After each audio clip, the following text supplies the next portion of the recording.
introduce yourself in the chat, and we've got a question there of what show or movie are you watching these days? And I'll go first.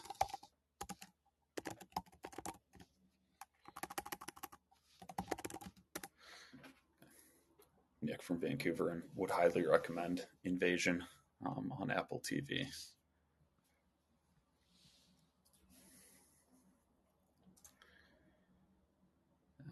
Okay, we're a little quiet. Oops. I put it in the Q&A. I'm already getting things mixed up. Okay, well, let's go ahead and get started. And as folks come in, they'll just jump into the flow. But I'm excited to get into what we've got today. So, hey, everyone, thank you for being with us here. My name is Nick from Together, and welcome to today's session, The Power of Networking with Michael Morgan, Senior Manager of Platform Strategy at Netscope, a mentor, a speaker, and an author whose recent book is coincidentally the same title as this event. So for those of you who already know Together, it's nice to see you again. And for those of you who are just meeting us today, I'm going to give you the 1,000-foot view of who we are. So we make software that powers social learning programs at some of the world's most incredible companies. Our mentorship and colleague connect platforms enable every employee to find and connect with peers, mentors, and experts within their company to accelerate employee learning, growth, and development. And for those of you who are just meeting Michael, Michael's a seasoned operations leader who, in addition to Netscope, which is fast becoming a cybersecurity juggernaut, he's worked at Chevron, Walmart, and Amazon. And full disclosure, Michael and I worked together about 7-8 years ago at Amazon, or maybe more accurately, we shared a building floor, and I looked up to Michael as a role model. I saw this poised, welcoming rising star that I wanted to emulate. So with that out on the table, I still plan for this to be a hard-hitting interview. No home court advantage here, Michael, and welcome, Michael. Thank you for being here. Thank you. I appreciate being on the platform. I'm excited to have this conversation. Awesome. Okay, so for everyone here with us today, please put your questions into the Q&A, and we'll take them in the flow of the conversation. And if you have the same question, hit the upvote button, and we'll prioritize based on the number of votes. So we've got one in there now. That's a good question from me. And Michael, let's start with this. So when did you realize the impact of building a strong professional network? And when did you realize you wanted to share that with the world at large? Yeah. So I would say my first career job outside of graduating from Penn State University was at JP Morgan Chase. And I quickly understood how important building the network was immediately when I started there. Things were just so fast paced, and there were just a lot of things that I just didn't know. And if I didn't have a network that I could reach out to and ask questions, get up to speed, understand processes, understand why things were done the way they were, understand who the right players were, who I could connect with, who I should reach out to, I don't think I would have been successful at JP Morgan Chase.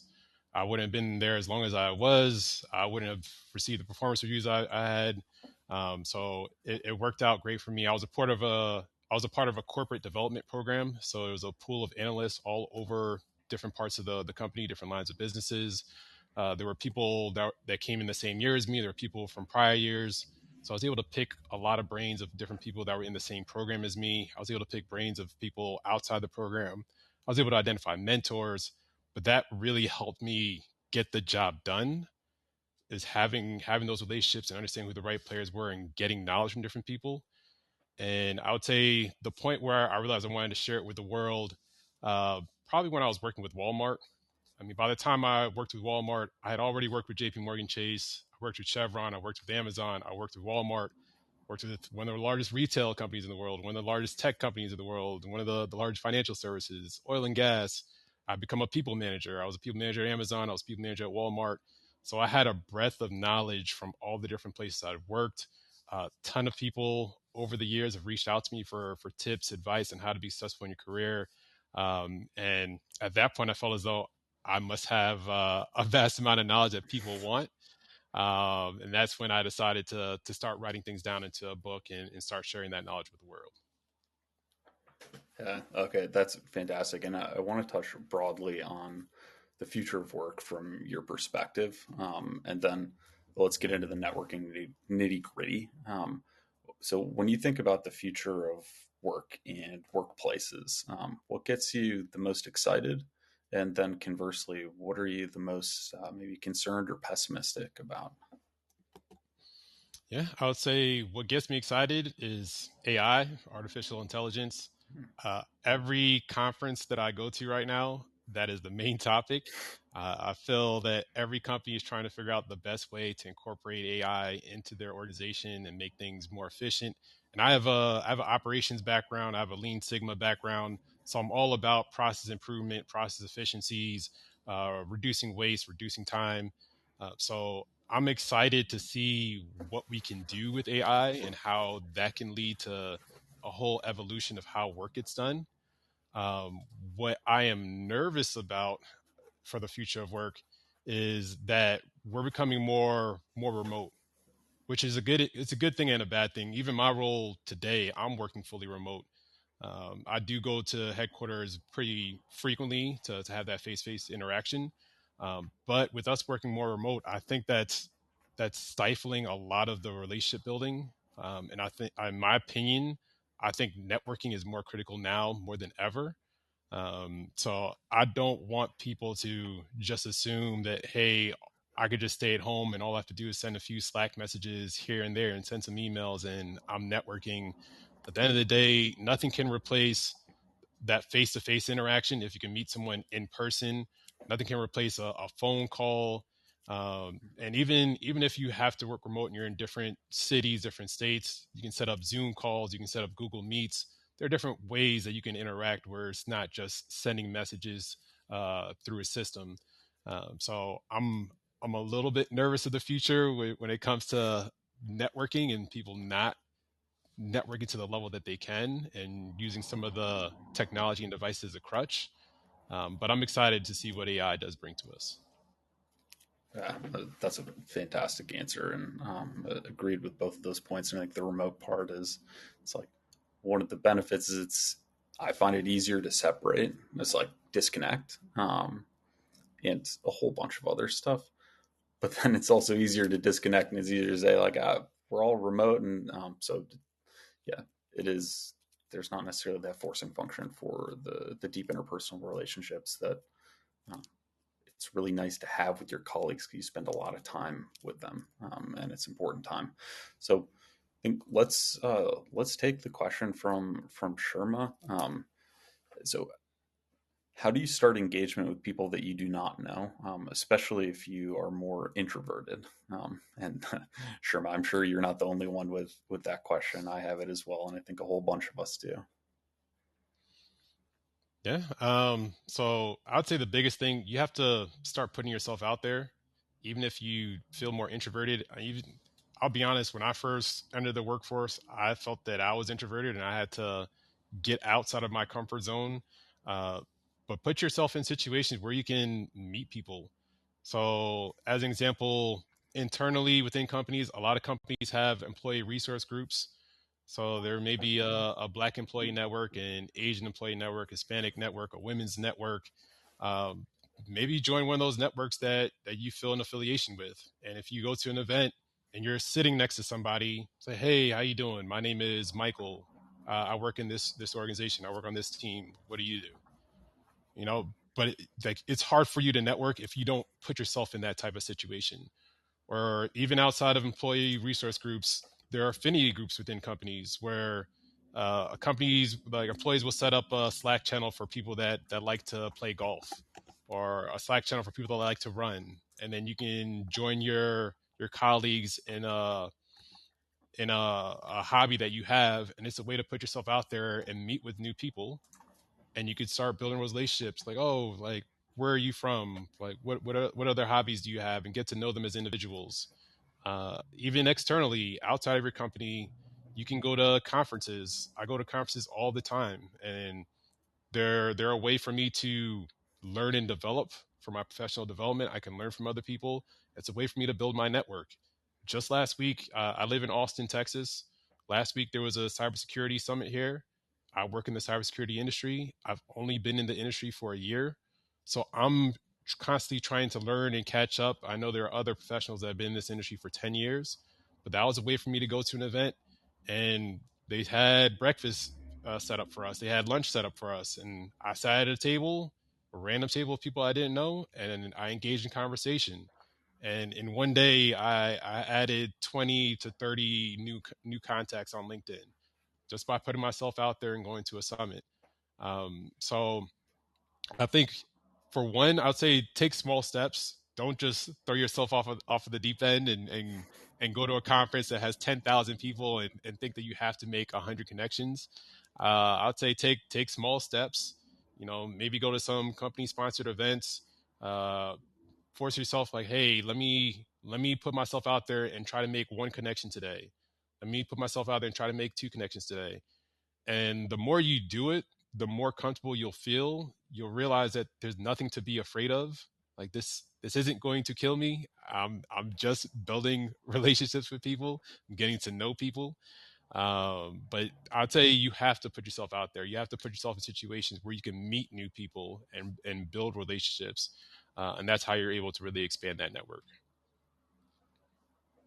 Yeah, that's awesome. And I think so often when someone reaches out to me, it's like I'm so glad that they did, and I just try to remember that myself. And it reminds me of advice from Shane Parrish, who does the Knowledge Project podcast of go first, go positive, and go with no strings attached, and good things happen.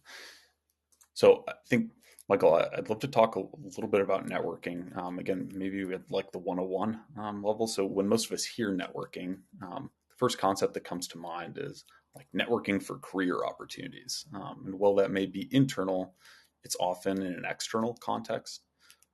But that's the minority of the networking that happens or could be happening. So the way that I see it, the word networking is misunderstood and is strongly charged with kind of this narrow set of connotations. So what do you think? Do we need to expand our conceptions of networking and what that means? Oh yeah, I would say absolutely. So I think it's important to network both internally and externally. Obviously, internally, if you build out your network, you can get that knowledge and tutelage so you can get your job done and potentially navigate your career, move up in your career. But externally, you can find out about opportunities at other companies that you may not even thought about or knew about. And then on top of that, it's just good to have a network of people outside of work for your health, your well-being, your happiness. So as an example, as part of my career journey, I've lived in 6 different states. I've lived in New York, Delaware, Pennsylvania, Texas, California, Washington, and it's not easy to move to a new city. It's not easy to move to a new state. I have a lot of people in my network that have tried to move places and have lived in a new place for maybe a few months and then returned right back to their home, and they just felt uncomfortable. But because I feel comfortable moving to a new place and building a network, it's very easy for me to move to somewhere and feel comfortable in that city and build up a circle that I can spend time with, that I can enjoy activities with. I like to go to concerts. I like to go running. I like to work out.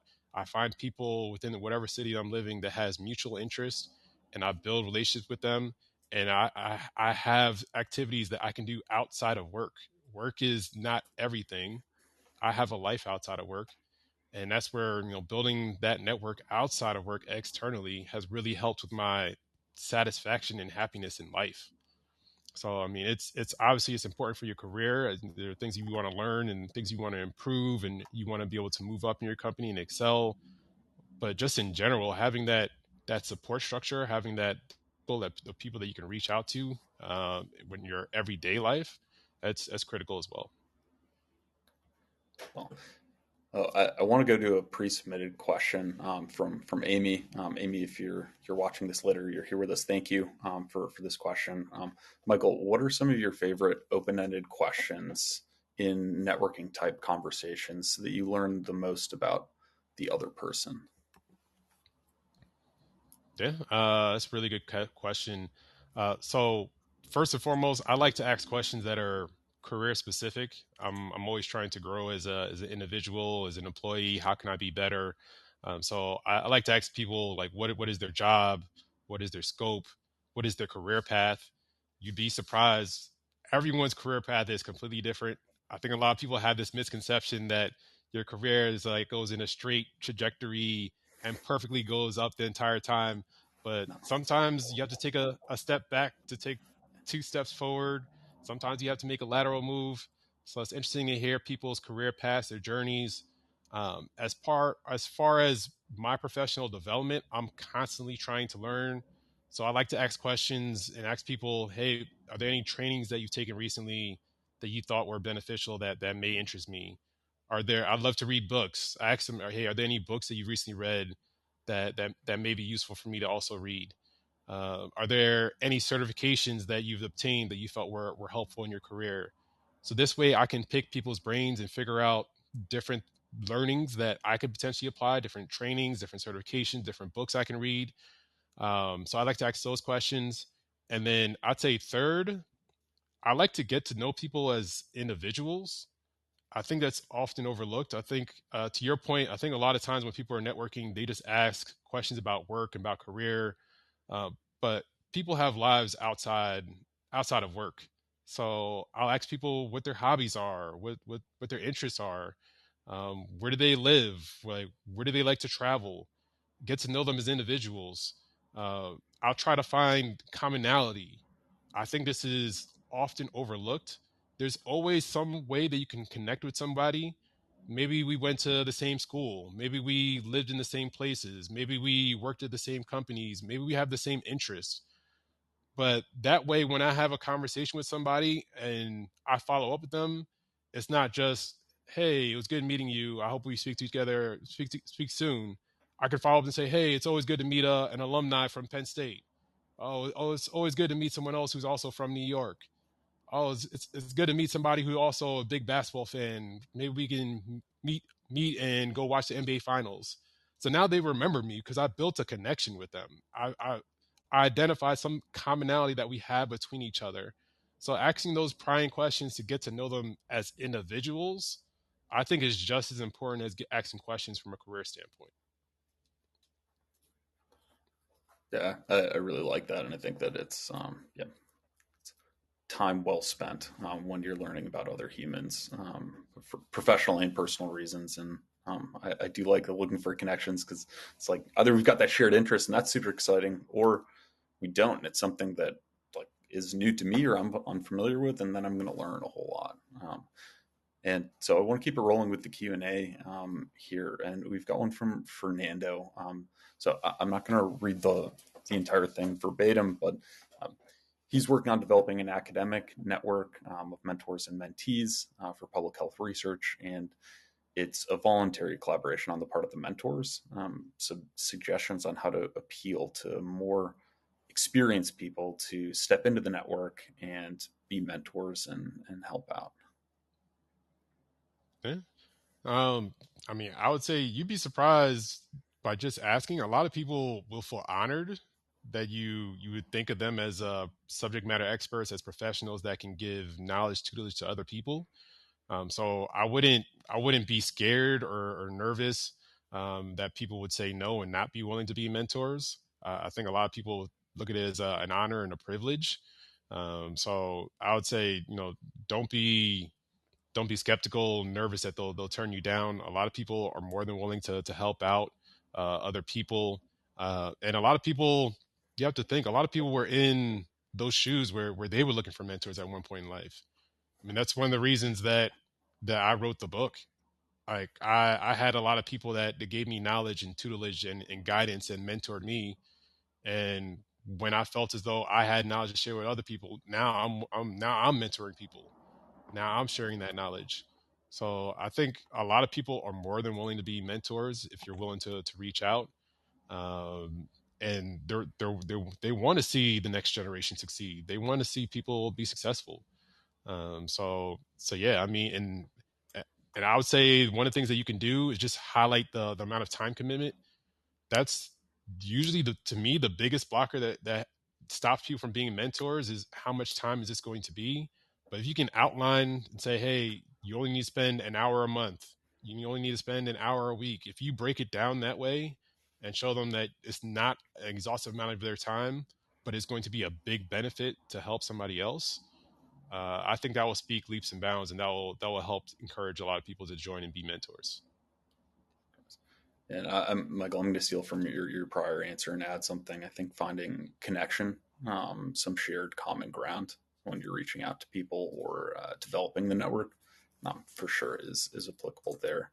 So, like, I'll ask one more question. Thinking about like the strength of a professional network. When I look at myself or my colleagues or my team, sometimes it's obvious when there's a really strong or a really weak professional network present. But then other times it's kind of hard to tell if it's a strength or an opportunity until you're in need of advice or support or expertise. And then it's like you got it or you don't. Um, so, from your perspective, what are some of the distinguishing differences between a strong professional network and a weak one? And how should we assess a network on an ongoing basis? Yeah, definitely. I think that's a fantastic question. So, in my opinion, a big misconception is that a strong network means that you have a lot of connections. I don't always think it's the quantity, I think it's more so the quality. So, as an example, I can go on LinkedIn in the next hour and add 30 people that I don't know. And technically, I may have 30 new connections by tomorrow. But are those quality connections? I've never worked with those people. I've never met them in person and never interacted with them. I've never sent them a message. Or, I could have people in my network who I've been in contact with for 10 years, and I'm constantly speaking with them on a monthly basis, on a weekly basis, on a quarterly basis. And I don't always need something when I reach out to my network. I genuinely care about people, and I ask them how things are going in their life. How's work? How's the family? How's school? And just checking up on people. I'm letting people know what's going on with me. And one of the things that I talk about often, you shouldn't build a network when you need something. You should already have your network built. So you should already create these connections. You should already maintain it. If I go as an example, I just went to a cybersecurity summit last week and I made a bunch of connections. If within 5 minutes of meeting a connection, I would say, "Hey, can I get a job? Can you help me? Can you refer me for this?" That's that's a bad connection. Like as soon as I met this person, I'm already asking for something. But if I met somebody in Austin and I stayed in touch with them for a year and we've had dinner together, we've gone out to lunch a few times, we've talked over the phone, and a year from now, maybe something happens with my job and maybe they can provide assistance. Like that's a good contact that I can reach out to because I've maintained a consistent connection with this person for over a year. So it's, in my opinion, a strong network is quality connections. I have people within my circle that have been within my circle for over 20 years because I've put in the effort to regularly connect with them and touch base with them and check in on them and offer things. Networking is a two-way street, and you have to emphasize the give part. What can I do to assist you? How can I help you? And who knows if I ever may need anything from them. But if 5, 10 years from now I do need something, they know that I genuinely care about them. I've been in constant communication with them. I've helped them in different situations. Like that's a strong connection, as opposed to, hey, I haven't talked to you in 10 years. Can you help me with this? So that's, in my opinion, it's about quality.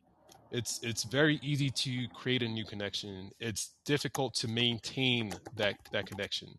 So you have to find ways to regularly reach out and speak with people and really get to know them.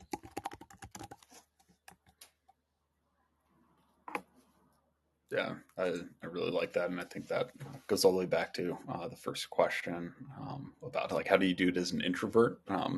As someone who I've got introverted tendencies for sure. Um, it's helpful for me to think about like it's quality sometimes and taking those small steps, and that's just what works better for me. So, Michael, I want to take a jump in, talk a little bit about career development. And I think that most of us are familiar with the notion that the bar for getting and retaining talent, external talent, is high, and it's getting higher. I don't think internal mobility or the lack thereof is talked about enough. So be curious to hear your thoughts on internal mobility and career development. I know you've seen a bunch of different environments from companies, and anything that stands out to you in terms of a compare and contrast, or where you've seen that be done really well in a company. And then if it's not too much, then kind of how networking can facilitate that at an individual and a group level, group being organization or team. Yeah. So for career development, in my opinion, I think a lot of companies want to develop from within, especially if there is employees that already work there, they understand the culture, they understand processes, they understand how things work. It's a lot easier to develop someone from within and promote, as opposed to bring someone brand new external and they have to figure out process, they have to figure out culture. That could take months, if not longer, for them to get up to speed. So a lot of companies, they do want to promote from within, um, but you have to make sure that you've positioned yourself in the right way to be promoted. So, have those conversations with your boss. At every company, every organization, there's either levels or there's a different pay scale grades. So level 1, 2, 3, 4. If you're at a level 3 and you want to be at level 4, have that conversation with your manager. What do I need to do to close the gap to become a level 4? What am I missing? What skills am I missing? What products should I work on? And once you have that understanding, then you have to bridge the gap. Make sure you're working on the right initiatives. So one, I talk with my old professor at Carnegie Mellon all the time about this, but he talks about critical path. What is the most critical thing that you could be working on in the business? So as an example, we work together at Amazon. What is the thing that's keeping Jeff Bezos up at night? What is the thing that's keeping Andy Jassy up at night? We started off on the retail side of the business. I eventually made my way over to Amazon Web Services. I quickly identified that Amazon Web Services is one of the biggest parts of Amazon and one of the biggest revenue generators. So if I wanted to move up in my career, that's probably a good organization where I can do it. So, finding a way to get on the critical projects, the critical parts of the organization, building up your skill sets.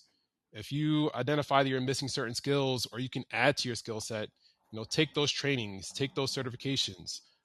In my career, I've been able to get a project management professional certification. I've been able to get a Tableau desktop certification. I've been able to get a Lean Sigma Black Belt certification. So how am I developing my skill set in order to get to that next level? Uh, I told you I'm big on mentorship, and you have to network in order to get the right mentors. Sometimes your company may have a mentorship program where you can fill out a profile and they'll match you with the mentors, but that's not always the case. And sometimes you may have to put yourself out there and identify mentors and ask for mentorship, and having someone that can mentor you, that can help get you to the next level within the company. You have to think, if you want to get to the next level, you can't always just do your job. Sometimes you have to go above and beyond. So what can I do that has a bigger impact, not just on my team, on the greater organization, on the company? Maybe I'm not a people manager. I could still get involved in interviewing, and that's going to have an impact on me recruiting and developing people that are coming into the company. When somebody new joins a company, I may have years experience already. Maybe I can coach them. Maybe I can be an onboarding buddy to help them acclimate and get comfortable and get up to speed. Maybe I can join an employee resource group and be on an executive board and put together different events for the company. So there are different ways that you can make an impact outside of your scope, but these are different things that you have to think about where you want to reach that next level, you want to develop, you want to move forward in your career. And these are different mechanisms that you can do to do it. Yeah, I really liked a lot of that, Michael, and I think that something that stuck out to me was it's one of the benefits of doing this sort of stuff and having a strong social network of folks is it's easier to identify those opportunities. Like AWS, for example. I also made that same I also had that same journey at Amazon, and it's like if I hadn't been talking with a lot of other folks, and it's like they've got perspectives that you don't have. They might know things or have access to information that you don't. They might just have a different perspective and different experience, and they can help you triangulate, hey, what's important, what's really going on here, and so along with all the other stuff. Um, so I think I'd love to talk just specifically, maybe it's a double click here on that internal mobility aspect of it. Um, how important do you think, I guess, from your perspective and experience, is that internal network, or I guess it could be external as well, but a strong network for employee retention and kind of being satisfied in your job? Yeah, absolutely. So I think, in my opinion, it's critical. So for one, you spend so much time at work. If you're able to build relationships with the people around you and genuine friendships, it makes your work satisfaction so much better. So I think that's important when it comes to employee retention, where you're actually building relationships and friendships with your colleagues that you're working with every day. You're spending what 40 to 80 hours a week in the office working. So I think that's important.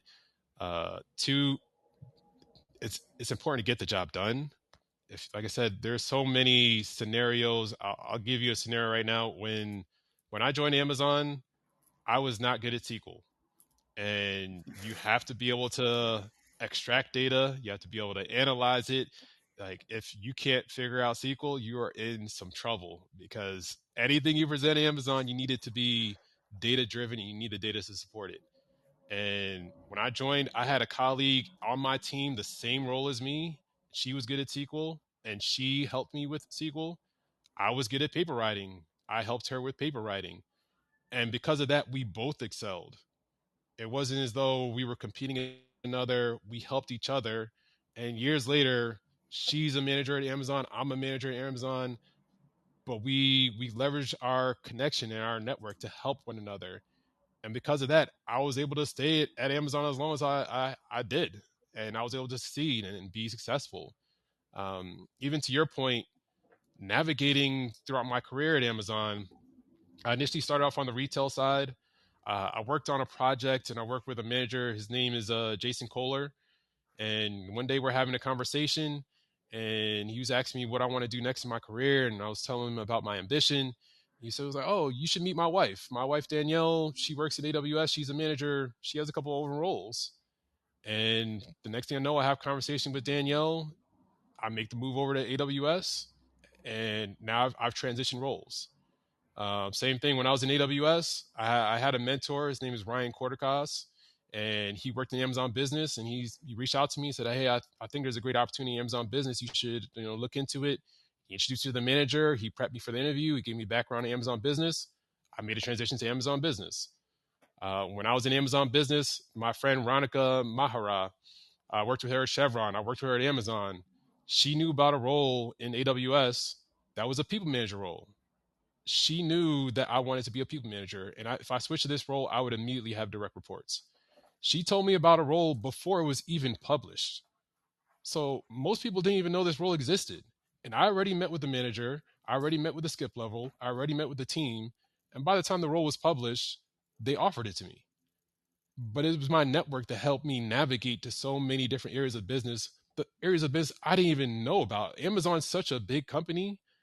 Most employees will look on the corporate intranet and search through hundreds, if not thousands, of roles and try to find something that they think they like, and then have a coffee chat with that manager and get to know the team and decide if it's a role they're looking for or interested in. I never had to go through that process. My network exposed me to different areas of the company. They introduced me to different roles, to different managers, and it really helped me navigate my career. So, building that network internally is critical for your happiness, because you work with your colleagues all the time, and you want to build a relationship with them. It helps you develop your skill set, your knowledge. For people that may know how to do things that you don't know how to do, get different mentors. It helps you navigate your career and find out different roles and opportunities that you were not aware of. So there's so many benefits of building that network that I think it's critical. And I mean, obviously, I wrote an entire book on it, so I praise networking in general. But I Yeah, would say you're networking within biased. your company is definitely important. Yeah, I'm a little bit biased. That's fair enough. So I'm thinking, so for a lot of us, a lot of the ways that we can impact the career development inside of our teams and organizations is through individual actions. And maybe you're a people manager and you can impact on a slightly larger scale. A lot of the folks that are with us here today um, are in roles where they can impact entire teams and organizations, and that's a lot of what their role is there to do. So thinking about it from that perspective, Michael, what are some of the ways that you'd recommend that those folks think about fostering more career development through networking for their employees, and thinking about other effective strategies and techniques you've seen organizations use to promote more of that kind of peer-to-peer, colleague-to-colleague networking, or anything else that comes to mind, or things that you'd like to see an organization do? I know you mentioned employee resource groups. I think lunch and learns, back to some of the time that we shared together, were like a really great way to meet other folks in kind of this informal, educational, uh, and networking rich environment. But yeah, with that, what do you think? Any other advice that you'd give those folks on how they can think about that for their full organization or departments or teams? Yeah, I've definitely seen a lot of great things across different companies. So one to your point, lunch and learns. I've seen that's been fantastic. I've seen organizations. You could have a big organization, maybe have like 10 different groups, and you rotate. So every month, a different organization is doing a lunch and learn, and they're teaching a different skill set or talking about what they're doing in their business. I've seen all hands is a great way to build relationships within the team. So a lot of companies, either on a monthly basis or semi-annual basis, they'll set up an all hands where each team discusses, hey, what have we worked on for the past 6 months? Hey, what are we focused on for the next 6 months? So you have a visibility of what's going on in other parts of the organization, but two, you get to meet other people on your team that you may not have to interact with on a day-to-day basis. So all hands are great. I've seen coffee chats. I've seen kind of almost like a speed networking coffee chat concept where you may all get together and you rotate and you sit in chairs for 10, 15 minutes and you get to network with different people on your team. I'm a big fan of team building events. A lot of times, especially now, people are spread out all over the country, all over the world. But a lot of organizations make the effort to at least have 1 week in person. So, as an example, when I worked in Amazon Business, I worked in professional services. Our team was spread out across Seattle, Austin, and Boston. And once a year, everybody would meet in one of those three cities for a week long, and the company would, expense flights, hotels, and throughout the week, we're having all these meetings and getting an understanding of what different teams are working on and what's our future strategy. We're working on our operating plans. I don't know if a lot of people know operating plans, kind of planning out your future strategies for the upcoming year. So that's a good way to work on business initiatives. But then in the evenings, we're having dinners, we're going bowling, we're doing mini golf, and those are opportunities where I can build relationships with people on my team who may not live in the same city as me, or may be working on different initiatives.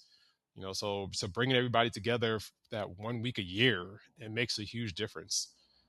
So I'd say a combination of all those, the coffee chats, the lunch and learns, the um, all hands, the team building, all of them are critical. All of them are great ways to build relationships. Even mentorship programs. Like I said, some companies have structured mentorship programs where you could just fill out a profile, and based off your profile and your interests, they'll match you up with someone at the company to be your mentor.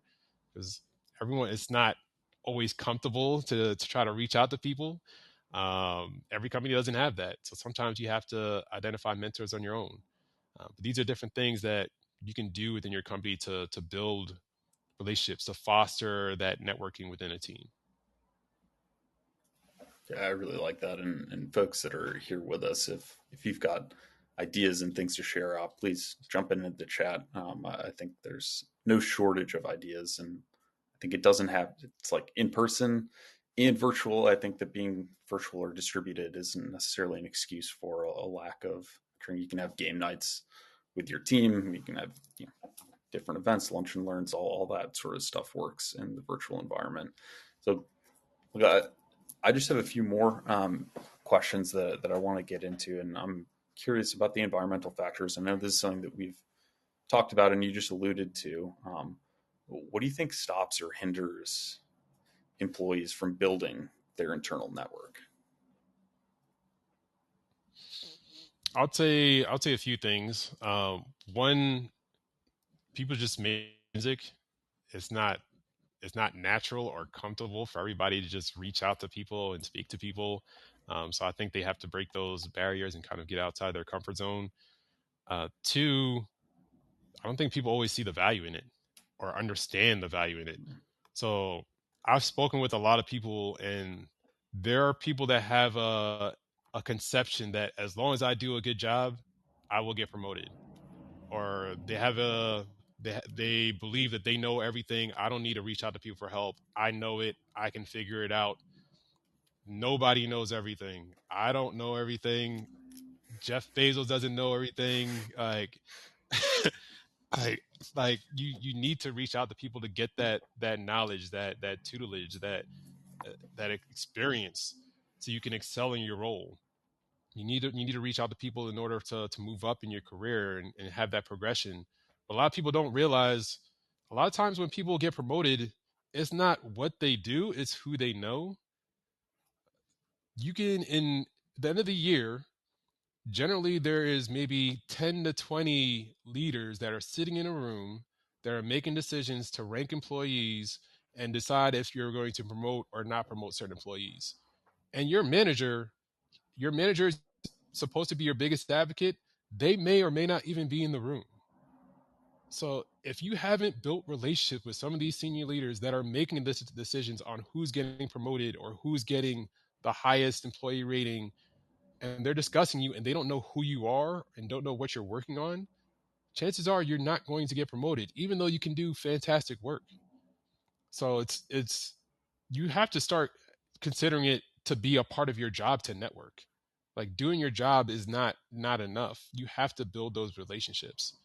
And I think that's a big misconception and issue, where people think, oh, as long as I do my job and do it well, I'll get promoted. No, you need to build those relationships and make sure people know who you are, and build your personal brand. And anytime that you walk in a room, anytime you join a meeting, anytime you're a part of a project, people should be excited. It's like, oh, I'm working with this person. Oh yeah, I know they get things done, and I know I've built a strong relationship with them, and that's what's going to get you to the next level. So, in my opinion, I think that's what holds a lot of people back, where they don't see the value in it, or makes them feel a little bit uncomfortable. But like I said, it's critical for your success, for your happiness in life, for your success in your career. So sometimes you have to put yourself outside that comfort zone in order to do that networking. Yeah, I really like that, and that's a prior guest of ours, Charles Jennings, has talked a lot about how we're living and working in a collaborative age, meaning that a lot of the work is learning, and it's a lot more about knowing who and where rather than what. And I think that rings very true. And yeah, so I think, like, I got one more question, and so anyone, last call for stuff in the Q&A, and then let's wrap up. But Michael, how do you see professional networking for the younger generations than you and I, and the generation that's now coming into the workforce in force? How do you see that? Do you see that being any different, or is it more of the same in terms of how they network and the tools that they use, and what they like to do and all that stuff? Are they better at building networks than some of us in the older generations? Yeah, open ended question there. Take it in whatever direction you want. Yeah, no, that's a fantastic question. It's a tough one to answer. I hate using this, but I'm going to say it depends. I feel like there's ways that networking will be easier for the new generation, but it's ways it will be harder as well. So, like I said, Yeah, because of technology and the fact that a lot of people are working remote, people are spread out all over the place. A lot of companies you're not expected to be in the office 5 days a week. Uh, in my opinion, a lot of the younger generation thinks they can network by just, adding someone on social media or sending a few messages on Slack. It's like, oh, I've talked to this person before. I've built a relationship with them. Like I said, nothing replaces that face-to-face interaction. Nothing replaces phone calls, Zoom calls. So even though I'm in a fully remote role, I have recurring Zoom calls with different people within my company that are levels above me, levels below me, that are horizontal with me. And sometimes I talk about work and what I'm working on, and ask questions about personal growth and development. Sometimes I just want to get to know them as individuals, and we'll just talk about life. I make an effort to go to the office as much as possible so I can build those face to face interactions, those relationships. I make sure to just ask people how they're doing, like outside of work. I think that's something that gets overlooked often, where you know people will reach out to somebody when they need something for work, like, "Hey, can you help me with this? Can you do this?" And they never actually get to know them as individuals. Where I may go on Slack on Monday morning, I may send a message to a few people and say, "Hey, how was your weekend?" And they're like, "Oh, my weekend was good. How was yours?" And then afterwards, they're like, "Oh, do you need anything?" It's like, "No, I just wanted to check on you and see how your weekend was." So, and I think now, kind of that office chatter, like talking by the coffee machines or the water machines or whatever you want to call it, I think that's starting to slip a little bit because we're not physically in the same location. Um, but I think it's still very easy to have that small talk with your colleagues through different channels, through Slack, through Chime. You can still make an effort to set up Zoom calls, Google Meets, put your video on, make it as personable as possible, even though you may be in different cities, different states. So technology makes things easier to connect with people, but people often use it as a crutch as well. I want to make sure that people try to make the effort to still build those relationships and see people in person as much as possible, and that will really help with the building relationships. yeah, I like that. And I think something for all of us in this context and elsewhere is we've got to be conscious of how the tools that we use shape us in return after we've shaped them. And I think, yeah, the education piece is something that specifically for the earlier generations in terms of maybe not understanding, what is actually building a relationship and networking, um, and like what is it for or how useful is something that so often you don't know until you've been through it. And so I think going back and helping them see that before they've got to learn it the hard way themselves, all that. So Michael, I could talk to you for another like couple hours, and would love to talk to you about what's going on in the NBA right now. And my Timberwolves for the first time in 20 years are fun to watch. Um, but I know you've got to get somewhere, and so before we wrap up, is there anything else that you'd like to share with everyone here before we say our goodbyes? Yeah, I would say the last piece. Networking is a journey. Your career is a journey. Things take time. Uh, you won't reach all of your goals overnight. You have to be patient. You have to put the work in. Celebrate the small wins and the big wins. If you reach out to someone, you make a connection this week, like celebrate. Like, hey, I made a connection this week.